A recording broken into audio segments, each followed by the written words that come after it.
I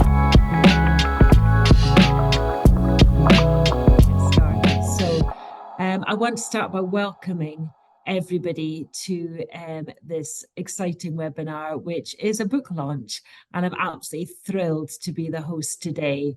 My name's Sally Holland. I'm a professor of social work here at Cardiff University, and one of the academics working in the CASCADE Children's Social Care Research and Development Centre. And it's my great pleasure to be welcoming Donald Forrester to his home patch.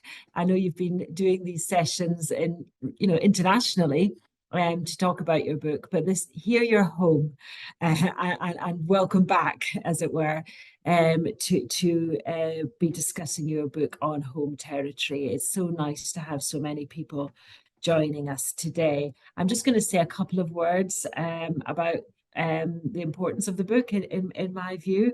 We'll also sneak in a little bit of marketing and tell you how to buy it early on, and then we're going to have what Donald has described as a fireside chat, which is a little bit difficult to do online without a fire, but you just need to picture a kind of book festival type atmosphere, or a BBC Two arts programme, maybe. I'm not quite sure what Donald had in mind. And maybe a I love watching those old programmes set in the 1960s on BBC, where everyone's smoking and drinking. And discussing ideas late at night. Yeah. So just imagine, I mean, neither of us smoke, but you can just imagine that kind of atmosphere. So it's really me giving Donald a chance to chat a bit about the book, why he wrote it, who it's for, what he thinks the key ideas are. And we'll do that for about half of the session today. And then there'll be lots of opportunity for you to ask questions, make comments, make a response to some of the things that Donald has said. And we'd like to invite you, as we talk, to indicate what you'd like to say, or if you'd like to ask a question in the chat. Now, I can read out your comment or question, or we can invite you in to do it. So it'd be helpful to know whether which you would like me to do. I'm really happy to do either, but that's the format for today. It's going to be a bit of a chatty webinar, no formal presentation with PowerPoint, but I know that Donald can hold a room, and I hope he'll keep your attention as he talks about the book. Donald, I left my copy at home, on my desk at home. I went to brandish. Can you start by brandishing the book, first of all? Yeah, thank you very much, Sally. Yeah, Sally did ask for, what might the talk be like, and I did say fireside chat, and she's made the best of what was a very obscure sort of statement, but she's absolutely right. What I'm hoping for is, I've done a few presentations, and I've got others kind of in the pipeline where I do slides and talk about specific elements of the book. But today I wanted to do two things. One is kind of giving a more informal overview of the whole thing, or at least key elements from the whole thing, and the other was to allow time for questions, comments, discussion. I know we've got a really interesting mix of practitioners, academics, and some others.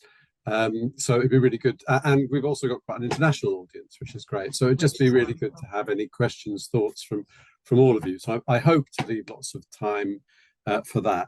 So the first plug is this the book itself. Yeah, let's do that.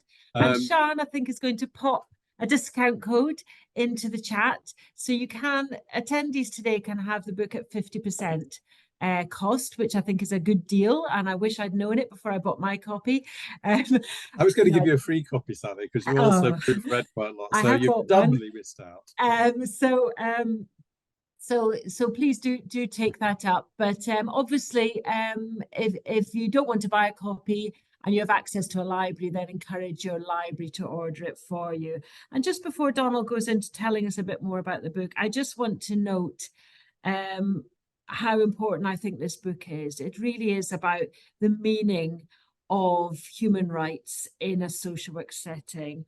In our legislation here in Wales, but also internationally and in international codes of practice, we have quite lofty ambitions, really, for our social workers to integrate and implement human rights into their practice.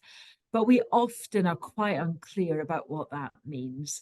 And I think sometimes people think, yeah, that's a nice sort of opening statement. It kind of describes what we're doing overall. But actually, of course, what Donald was going to go on and talk about, it talks about so well in the book, and I think we'll talk a bit about today, is that actually that's not a simple thing to do, that the practice that we do as social workers presents us with all sorts of human rights dilemmas and issues and conflicts that is a central core part of what we do to try to resolve and find the best way through. I think it's really important to say that I think Donald's such a good person to have written this book, because he's got decades of research experience in which he has observed practice closely. He's researched back in teams. He's looked at statistics. He's really got a very good overview of how social work practice is carried out throughout the UK and internationally. But he also has solid experience as a practitioner and manager, and he knows how it feels to be faced with competing dilemmas in practice. He knows what a vital but difficult job being a social worker is. And he, he's got some really useful, I think, and important things to say about that in the book. So we've got the 50% discount plug in the chat, and we've said it as well. So I'm going to move over to ask Donald now an opening question. They're all going to be quite big questions, by the way. There's going to be no sort of what's your favorite color. So this is quite a big question in a way, but I think it's a nice opening question. I'd like you to start by telling us why you wrote this book and who you've written it for. The who for is probably easier, or a shorter answer, which is anyone who's interested in social work. So certainly academics, but also practitioners, students, and anyone with an interest in social work is kind of who it's for. The reason I wrote it is really that I suppose I've always felt that there was quite a gap between the rhetoric of social work and the realities of social work. You can see that in some of the official definitions, like the International Federation of Social Work definition is extremely lofty about how social workers are empowering people and fighting for social justice and things like that. And yet the reality feels very messy, very different. The reality I experienced as a practitioner and the reality that we consistently saw in recordings of practice and coming to Wales supervising students who are observing practice seem to be much more characterised by tension, conflict, difficult conversations. A lot of the theories of social work about strength-based practice or solution-focused practice or whatever just seemed very, very far away from these really difficult conversations about things like child protection. So essentially the book is an attempt to bridge that gap, to explain why social work is so fraught with tension and conflict when our aspirations are to do things which, if the job is to empower people, why are not people not throwing open their doors and saying, fantastic, welcome, come in, I can't wait to get the help that you're going to give me? Why is it more complicated and difficult? But it's also an apologia for social work. It's an attempt to justify the purpose. So I think ultimately what I hope I argue is for a vision of social work that sees social work as an essential profession for the people we work with, but also an essential profession for any liberal, humane, respectful society. So I see the practice of social work as kind of creating the sort of society we would want to live in. So I've got lots more I can talk about. I can literally go through the whole book, but I'm not sure if you've got other questions you want to ask. I should have given you more guidance than saying fireside chat. Okay.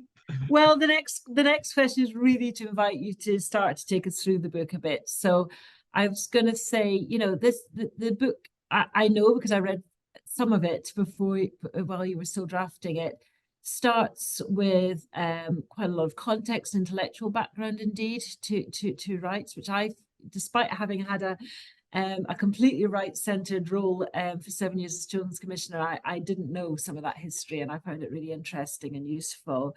And then you move on to sort of more practice, you know, the application in practice. And I suppose it might be helpful for those of us who've got it sitting on our desk or who are about to order it with a discount. You know, how should we approach it as a reader, and what do you think are some of the key things you'd like us to take away from it? Yeah, so it's sort of in three chunks. The first is the nature of rights for social work. Then there's a smallish one on theories for social work, a rights-focused social work. And then there's how to do assessment and how to practice with people and beyond individuals in a rights-focused way. So I suppose I'll say a bit about the first one first. The reason it's called the Enlightened Social Worker is I sort of slightly regret the title because I wonder if it's a bit pretentious, but it's to put social work within a sort of broader Enlightenment tradition. So there's been quite a lot of academics, most sort of high profile, Steven Pinker, but actually a lot of political theorists who've been arguing that the Enlightenment ideals, which sort of emerged the Age of Reason in the 17th, 18th century, I guess, which I think, Sally, you and I would maybe think of as the Scottish Enlightenment, but most people think of as the French Enlightenment or the European Definitely Enlightenment. Scottish. Where it fundamentally changed. I think it created the modern world. Before that, the way things like how society should be run or even what a good life is were very different. And in that it was all about a certain version of a religion, and it's usually essentially autocratic rule by a monarch. And it introduced ideas that society should be run for the good of human beings. It therefore laid the seeds for democracy, but it also realized that democracy needs to be balanced by individual rights, because democracy can become a form of despotism, if you like. So I think those ideas of sort of rational inquiry towards making the human condition better and how we can run a society that creates that is the tradition from which social work emerges, and it's the only tradition that makes sense. It kind of makes the reason for social work. But I unpack that. I mean, that was quite a long time ago, and I guess there have been 3 generations of rights since then, and they're called generations because they sort of emerged historically, but they also correspond to the slogan of the French Revolution, which is sort of liberty, equality. Well, they say fraternity, but the world was more sexist then, so let's say solidarity or connection. So I'm going to talk, this bit gets a little bit technical, I guess. I'm going to talk about those sorts of rights and the criticisms of them. And for each of them, I'm going to say the unresolvable challenges of working with these issues is why you need a wise, kind, thoughtful profession that is willing to work with some of these challenges. So the first generation of rights were rights to liberty, and essentially it's a sort of straightforward principle called the harm principle, which underlies the American Revolution, French Revolution, and other less revolutionary changes. And essentially it's the idea that people should be allowed to do what they like as long as they're not hurting someone else. It's a kind of fundamental basis of a liberal society, a free society. But it has a lot of possible problems and critiques, but there's 3 sort of broad ones that I want to focus on, which are the 3 that characterize the 3 generations. The first set are that not everyone can exercise their freedom. It relies on the idea that people have the capacity to do what they like. And there are some people who don't have that capacity. For instance, children, but also quite a lot of other groups that social workers work with. Some people with mental health issues, some people with dementia, some people with learning difficulty may have capacity-related issues. And by and large, in society for a very long time, we have resolved this by saying the people, basically the family, will have the best interests of the child and will, or the other person, and will exercise it. But in recent decades, we've recognized that's not always the case. And that creates, and that you can get neglect of needs, or maybe abuse, maltreatment, these type of things. That creates a fundamental challenge for a liberal society, because we believe parents, for instance, should be free to parent to a large degree as they want, but we also have to set limits to that. And similarly with carers for other people. So that kind of takes us to a core challenge for a liberal society, which is how do we balance the rights of parents to a fair degree of freedom with the right to a child to protection. But also there are other sets of rights that start to come into conflict. So a child may want to live with their parents, but we may not think it's the best for them. Or a child in care, to take an example I think I use in the book, and certainly happened to me, may well want a new pair of trainers, but we may think that's not right for them. So how do we begin to balance some of those rights and conflicts? That's sort of first generation of rights. And that leads really directly to the concepts of child protection and how we work with that. So I try to outline a practice that is related to that, that is respectful, but also sometimes has to make clear to people consequences of potentially continuing certain sorts of behavior. So it is a complicated role, because there are, as Beric has called it, kind of potentially conflicting imperatives within the role. We're meant to be kind of caring, supporting, helping parents, but we're also meant to be clear about concerns and raising challenges. So throughout, as well as using families, children I knew, worked with, or I've had dealings with, I also use actual recordings from practice to illustrate what social workers have done and to give alternative ways of approaching things. So there's two other types of rights. I realize I've been working for a while. The second is rights to resources, and the third is right to connection or solidarity. But should I just keep talking about those? What do you think would be best? Well, I think it'd be good for us to start to illustrate some of these. So throughout the book, you've got some really compelling case studies, and I know some of these come from your own practice experience as well. I was just wondering, again, we haven't rehearsed this as clearly obvious to everyone. I'm wondering, to put you on the spot, could you talk us through one of those case studies and use it to illustrate some of those three types of rights? I think that would be really useful to do. So I think the case study I used to consider these issues, I call the Mancini family, which was one where I took over. There were very serious drug problems with the mum and the dad. They had a toddler and the mum was pregnant. I was being handed over the case from another social worker who was going off on maternity leave. The week before that handover visit, the mum had, I think it was a couple of days before, had gone down to the nursery. I don't think this would happen quite this way then, but she walked to the nursery and she had just injected herself with heroin, and her syringe was literally hanging from her arm. So, I mean, a very serious level of concern.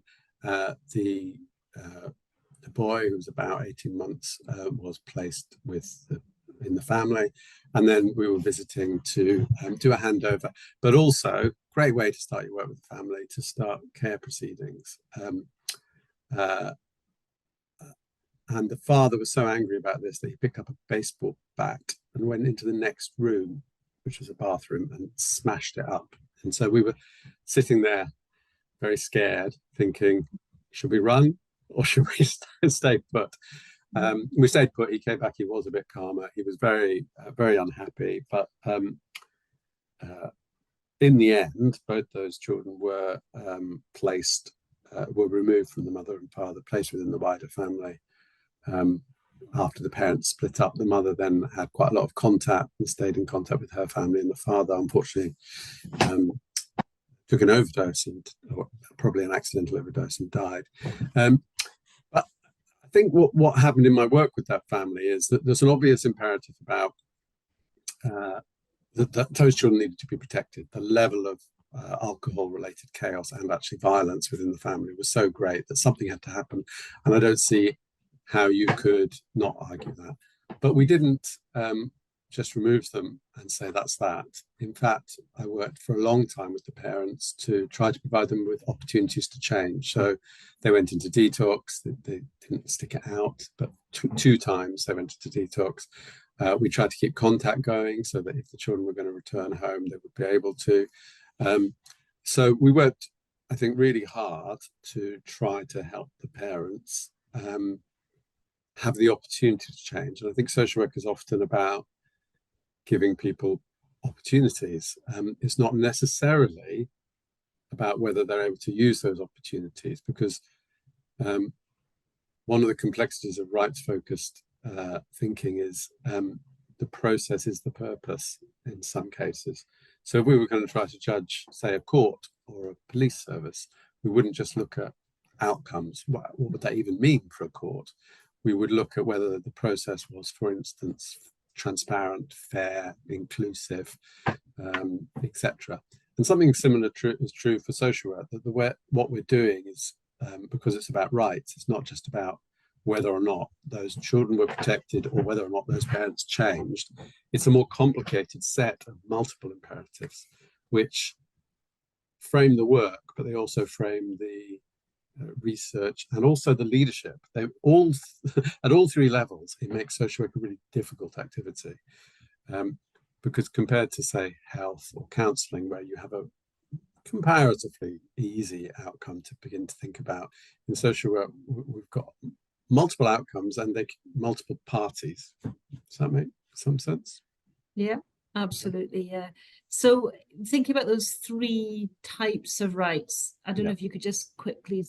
Yeah. So take the jumper off because the fireside stuff is making me particularly weak. Yeah. The second one. So the biggest critique in the sort of intellectual literature of rights, or the classic liberal version of rights, is they don't say anything about resources. And there are fairly few freedoms that mean anything if you don't have the resources to carry them out. And at a kind of higher level, that's led to, in the 20th century, the creation of welfare states, but also the Universal Declaration of Human Rights after the Second World War, and other declarations of rights, which have recognized that people have rights to resources for things, not just food and housing, but also education and other types of rights. So there's a broad spread recognition that people need resources. They need what are called positive freedoms. So the first generation of rights talk about negative freedoms, the absence of things to stopping you doing things. The second generation of rights, the rights to more related to equality, is about having the resources to carry out those freedoms. Most of those resources are dealt with in other areas of the welfare state. So it might be education or health or rights to benefits or rights to housing. But social workers also become involved in providing or not providing resources. I think there's two elements to this. One is, again, it can often be because it's a capacity issue. So if a couple run out of benefits because they've not been able to budget and by Friday they don't have any money left, then apart from in the UK going to a food bank, there's very little that would be done for them. However, one of the case studies, again, one that I worked with, is I was a social worker, similar situation on a Friday, checked the cupboards, there was no food, but they had 2 children. And I went to my manager and had quite a long discussion, debate, argument, because I wanted to get, I think it was £10, which is equivalent of 20 quid now maybe, to tide the family over for the weekend. And his argument was, Mum's got a serious alcohol problem. She's probably spent it on alcohol. We can't be subsidising that. And my argument was, but there are children. I mean, it was really, there are children here. So we did give the money. I think that illustrates that social workers do get involved, and it's even more the case in adult services. Social workers get involved in providing services. Sometimes because of capacity issues, they're then acting for society on behalf of people who perhaps can't act for themselves, so helping provide for them. And the second is they often get involved when the decisions to be made are so complicated and multifaceted that it's difficult to have a one-size-fits-all approach. But what my little thing about the £10–20 argument illustrates, and I have a number of these in the book, is that the tensions of social work aren't just with parents or with any one group. We often have tensions within the organisation where social workers are having to lobby for something, argue for the rights of their client to get a particular service. I have other examples about a social worker who had to work really hard to get a new school move for some children because it didn't really suit the organisation, but it was the right thing for the children. And again, there's this issue of sort of tensions that are inherent to the role of the social worker. And I guess one of my solutions, if you like, if it is a solution, throughout the book is I unpack various tensions that are created by higher level beliefs in things like rights. And it becomes obvious that there is no one size fits all, or perhaps just no simple solution, that we need professionals who can deal with these tensions in ways that are wise, respectful, kind, thoughtful. And essentially, more than anyone, the group that I think do that are social workers. I'll just briefly do, sorry. So, I was just going to say, we've talked about the first generation of rights, the rights to live your life and speak about the things you wish to speak about and join groups and that kind of things as you wish, political organisations, as long as it doesn't harm others. We've talked about right to resource. We haven't really so much talked about the third area. And I was wondering if you could give us a case illustration of that. Yeah, so the third area is the rights to connection. So in the intellectual sort of side of this is that many people have critique rights as being overly individualistic, that they often work on the idea of the individual who holds rights, or who society provides rights for. And that's been critiqued by some feminists who talk about sort of importance of connection, but also people from non-Western cultures, particularly some African First Nation and quite a lot of Japanese critics who've said in these different societies, we're not as individualistic, it's more about groups, more recently, even environmental people have talked about maybe forests should have rights and there should be other types of rights.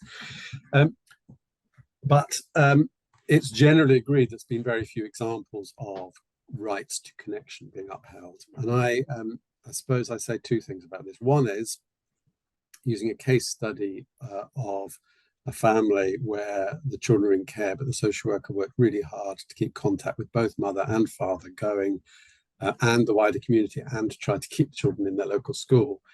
I illustrate that actually social workers are already working with those third generation rights. And the reason for that is because connection is fundamentally important to what it is to be human. And therefore, when meeting the needs of children or adults, we have to take account and should be taking account of connection. So I think social workers are already working with that third generation of rights. And then I talk about how we should do social work. And I was very influenced by the writing of Bell Hooks. I don't know if did you read this chapter? I don't know. Anyway, Bell Hooks. I have flicked through it since in the shiny copy I've got. So this is where I kind of come out from behind my academic camouflage and talk about what I really believe. So, which is that I think love is really important. And Bell Hooks, I think, is one of the greatest writers of the last century or so. She writes about a love ethic. She makes the point that love, we talk about love as if it was just a feeling, but actually, if it's anything, it's a set of behaviors. And the crucial behaviors such as being respectful, being kind, being dependable, being thoughtful, and more than anything, genuinely wanting the best for the other person. And she said, as evidenced in our behaviors. And she argues that because they're behaviors, then we can make decisions about how we behave towards people. And she argues for an ethics of love, that we should be exhibiting those behaviors, both in the way we are with individuals, but also in our political action. And I argue that if we're talking about a rights-focused approach to practice, that it should have that ethic at its heart, that it should be genuinely wanting the best for the people we're working with. That means being all the things I said earlier: respectful, kind, reliable, genuinely thinking about what's best for people. But I also unpack the fact, in fact, the example I use there is a family I worked with where the father and stepfather had sexually abused the girls. How do you work with an ethics of love towards someone who's done that? And I think the key thing is professional loving or professional caring. We might be more comfortable calling it caring. Has to have boundaries for it to be meaningful, and those boundaries need to be emotional and intellectual. So I try to unpack that, but I think it's for me, one of the more important chapters in the book, but I think it's also potentially quite controversial. We'll see. Yeah, it'll be very interesting to think of that chapter. And I know it's been quite a big issue in the looked after children sphere, with a lot of campaigners, often with their own lived experience, saying that we need to use the word love more in the care system.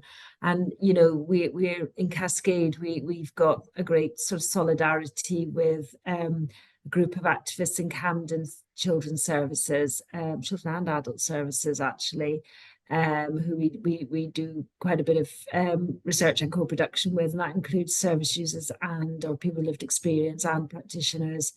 And their slogan is to love is to act, which is exactly, I think, what you're saying. You show you don't use empty words, but you show through actions that you care about that person. And I think it is a real move away from that kind of stereotype, really, of human rights that some people have been a bit skeptical of in the past, you say, as being very individualistic and quite transactional. Yeah. So you give people these rights and they can appeal, or they can exert their rights through legislative processes and that kind of thing. And of course, all those things are true, and sometimes people do need to use legislative processes and formal appeals and that complaints. But actually, before we get to any of that, I think rights, I would like us to see, certainly in our practice in social work field, but also across public services in Wales here, to see the enactment of our national and international commitment to human rights as being in what we do and how we approach people, and the relationships we build with the people that we are there to serve.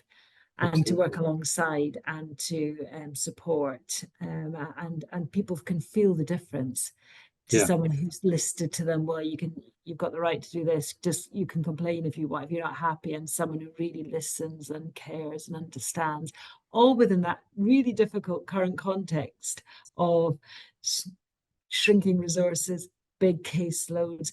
And I suppose for my last question, because we've got some questions now coming in the chat that I'd like us to turn to in about 2 minutes. But it's my last question really is this all doable in the current context? And I mean, if you were in the position of being a practitioner now, because I think you are now, apart from various other aspects of your own life, you are now in work, a full-time researcher. What do you think it would be possible to do all these things that you say in the book? Do you think they're... Well, I don't know if it's possible, but obviously I hope it is. But I think what may be helpful is really having the right vision of what social work's about. So what frustrates me sometimes is people think social work is overly prescriptive, and they do a lot of actual practice is not what it should be. So it should be more about helping people, and it should be a bit like counselling. And I think that the problem is that isn't the role. It's a much more complicated role. It's a role fraught with kind of conflicts and tensions, as I've been talking about. And therefore, we need to create organisations that support practitioners to work with these tensions and conflicts. So the rest of the book, I talk about practices that might help us work with assessment, or direct work with families where there are tensions and conflicts, and how we can think about that and what good practice looks like.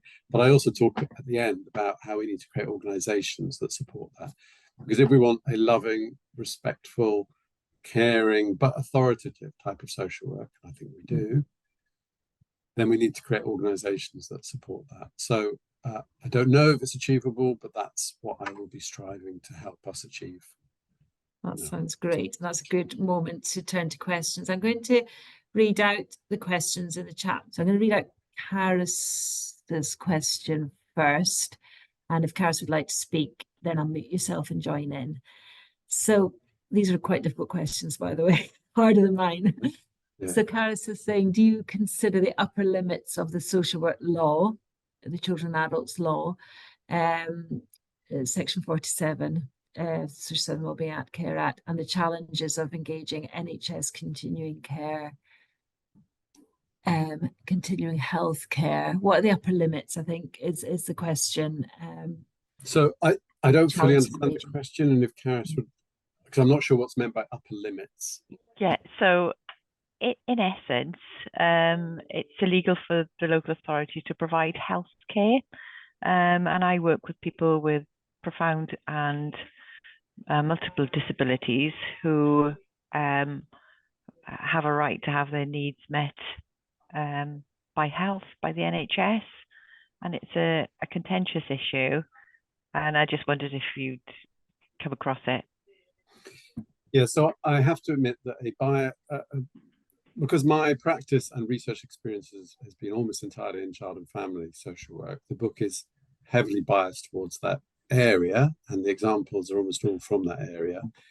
I've read a bit around adult social care and talked to some practitioners, and I think a lot of the arguments apply just as much into other settings. But I don't, neither the book nor my knowledge are particularly strong in that area. So it might be that maybe we need another book on that area. You've got thank you very much. You're a collaborating co-author there in Karis. And Karis is certainly an issue that I came across as Children's Commissioner, particularly for young people entering adulthood. And so I really see the challenges. And I think that this is my personal view, and not as an author of the book like Donald, but you know, as a public sector, we need to be working together to support and protect people's rights, and that the kind of understandable resource battles that we enter between services is just not totally rights-based practice in the slightest, and we need to sort of get over that really, and see the people in the centre and find ways through, or else we will not be fulfilling our human rights obligations, are we? Totally. And it's about the rights well. And health inequalities as well that are missed, I think, by that battle. But anyway, thank you. No, you're quite right. I'll move myself back now. Thank you. Thank you, Karis. That was really helpful clarification and understanding of your context as well. Good luck with all that.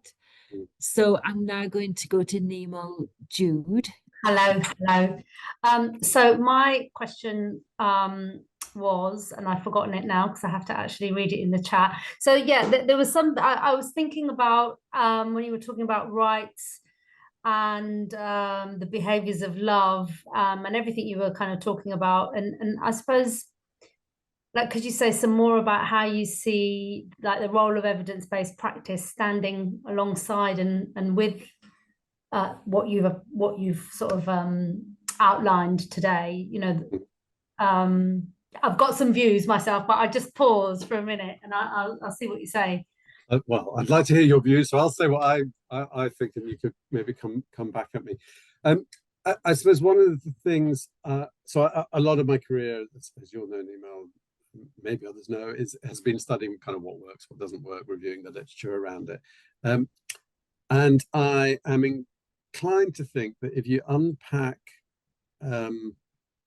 any effective way of helping people, so it's sort of all the evidence-based ways, they've actually got some pretty strong common features. They involve building up a kind of caring, empathic relationship.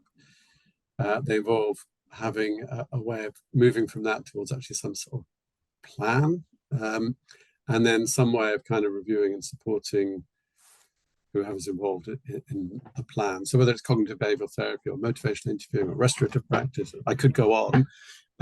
They all involve that. So in some ways, I think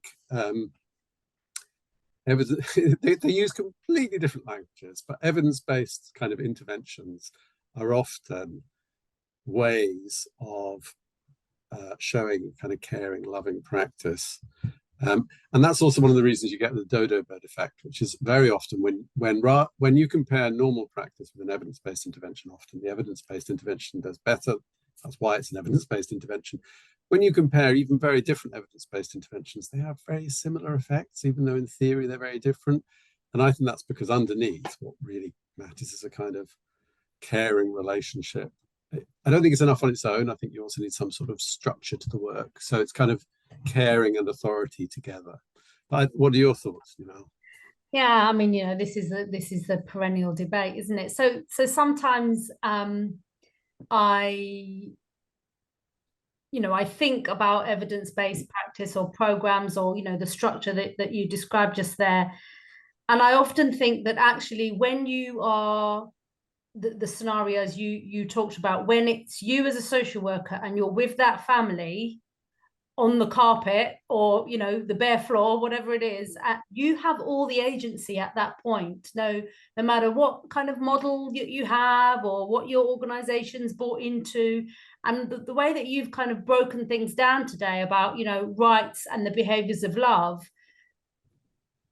everything filters or should filter through that. So it kind of makes me think, well, is it as simplistic as saying, and I'm not saying it is simplistic, but if we got that right, do we then really need all these evidence-based programs? Because actually that's your kind of human filtration system that everything kind of comes through. I don't know if I'm articulating what I'm trying to say well, and I think I'm probably thinking out loud a little bit, but it feels to me that if these are the common features that we need as a kind of furniture on the ground floor, so to speak, then why do we need evidence-based programs, really? Because actually, so long as we get these things right, then we're working with the family and making sure that we're kind of upholding their rights. Well, so I tend to agree. If we got these things right, then specific programs may be less necessary, but there's still going to be a place, I think, for more intensive types of help for different people. But I suppose I've moved away. An awful lot of the interventions have actually been taken from therapeutics type settings, and a lot of the conversations we have are not necessarily therapeutic. So the idea I try to develop in the book and in some other publications recently is a purposeful dialogue. So we use the skills from types of things like counselling to actually have purposeful dialogue, and a dialogue has to be a respectful two-way process. But you're fundamentally right that the kind of, while the book is extremely upbeat about social work, one of the reasons for doing it was we've had over 800 recordings of practice, and a lot of the practice is a long way from what we as a profession would want to be delivering. So I think we need to have a sort of inspiring vision of what good practice is. And then I think the space for researching the difference it makes, how it works, how we can improve it.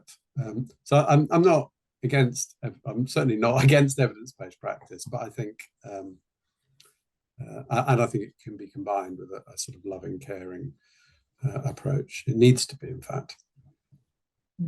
Yeah, it's nearly always about how it's been delivered as well, isn't it? Which is so relational. Thanks, Nimal. That was really stimulating. I can't see any hands up just now, so I'm going to ask you a question. And if I don't, probably would have room for one more, depending. I'm going to ask you quite a big one, so you might find that it takes most of the session. But I know you refer to this in your book, I think in the introduction, actually. But I'm going to talk about abolitionism of social work. So as you've just said in your response to Nimal, you're quite upbeat about social work in the book, and you say it's got a really important part in a modern progressive rights-based liberal society. But as we know, really related to the concerns about equality, so all the rights related to equality, there have been lots of criticisms of social work, of the social work system, I would say, on the welfare system, particularly in the United States, but also in the UK and elsewhere, really saying that because of the huge disproportionality of intervention and outcome with removing children from proportion, particularly in America, but also here from Black and ethnic minority families, from poorer families, people disabled, etc. That actually that money should, and we spend billions on it. That money could be and should be spent in different ways, in directly supporting families and redistributing resources and making society fairer, and that we're just reinforcing the unfairness of society. Is there anything in your book you think that would either support that or argue against it? Well, yeah, so this is one of the fundamental sort of I think it's the fundamental debate we need to be having across social work at the moment. It's certainly in children's services, but actually a lot of these arguments apply to adult services. There's a huge gap, as I sort of started off with, between the rhetoric and the reality of practice. In America, there's a lot of academics and activists arguing for us to abolish what they call the child welfare system. And there are people in the UK arguing similarly. There was an article in the British Journal of Social Work about 18 months ago saying we should abolish social work as a profession. I think we have to take seriously the fact that we are often compounding social and individual sort of injustice and oppression. That a load of research, quantitative, qualitative, observational interviews, loads of research is kind of consistently providing a picture of services and systems that are not delivering the way we would want them to be. So I think that we have to take that seriously. But what I think is really naive is the idea that we can just get rid of, for instance, child protection. So the core argument of this book is, in any kind of liberal society, these dilemmas about whether a child should be protected or a family allowed to continue the way they are, or whether someone with, let's say, schizophrenia who is not eating and maybe not looking after themselves, has it got to the level where they need to be sectioned? These sort of dilemmas, I think, they don't go away just because you abolish statutory services. I think they're kind of fundamental. They're baked into the liberal society that I think is the best sort of society we've ever invented, human beings. Therefore, the question is, how do you do that better? And I guess that's what the book is trying to answer, is saying, I don't think we can get it right. I cannot imagine a society where child protection should not be taken seriously. And yet what we're doing now is not good. And we have quite a lot of examples of that in the book. How could we understand it and do it in a way that is that is inspiring, but also realistic? And I guess that's what the book is striving to help us with. Thank is that you. an answer? I hope it is. I think it is, and I think it's probably a good place to wrap up. So I'd just like to finish by thanking Donald very much for writing the book, for making it available to us half price, and also for giving us such a nice sort of personal insight into the book today, and thanking everyone who's come along for listening and and thinking and contributing. And I know we have lots of practitioners on the line, and thank you for all that you do, because I think one thing that you come away from is understanding what a complex and challenging but important job social work is. Is there any last word you'd like to give, Donald, before? No, I thank you everyone for coming to listen, and I'm keen to discuss these ideas with anyone. So if your organisation or you individually want to talk about them more, very happy to. But also, Sally, thank you for really making it into a fireside chat type thing. I really appreciate that. So we'll let people get away to their various other activities. Thanks very much, everyone, and hopefully see you soon.